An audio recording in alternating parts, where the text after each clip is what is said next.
So, are the police running scared? Not feeling supported? They're not doing the job.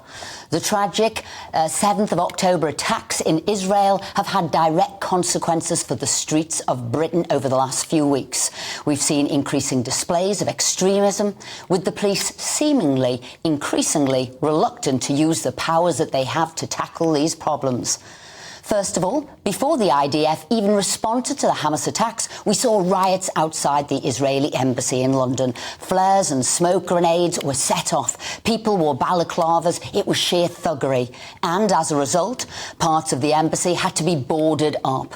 But since then, we've seen Islamic groups chanting jihad, people calling for Allah's curses to be upon the infidels and the Jews, black flags often associated with bin Laden being paraded through the streets, and just recently, a 1,000-strong sit-in at Liverpool Street Station, as well as the bizarre phenomenon of rats and mice being thrown into McDonald's. The Metropolitan Police Commissioner, Sir Mark Rowley, wrote for The Telegraph last week and said it is the law, not policing, that is lacking. But Sir Mark Rowley is wrong. The former independent reviewer of terrorism legislation, Lord Anderson, told this very programme last week that the police have all the legislation they need. They just aren't using it.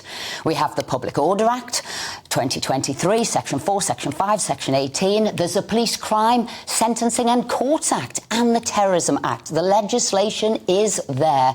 I would say they do have the powers. They're just not picking when to use them. As Jacob covered, at one time, a woman was recently issued with a fixed penalty notice for the crime of silently praying near an abortion clinic. Someone was also arrested for calling a policewoman a lesbian. We also saw anti-monarchy protesters arrested at the coronation.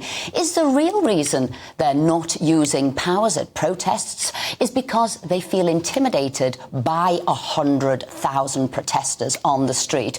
Well, the police's confidence is low. In September, hundreds of firearm officers handed in their weapons after news emerged that one of their colleagues had been charged for the murder of Chris Kabar, a man who was shot by 5 other police officers last year.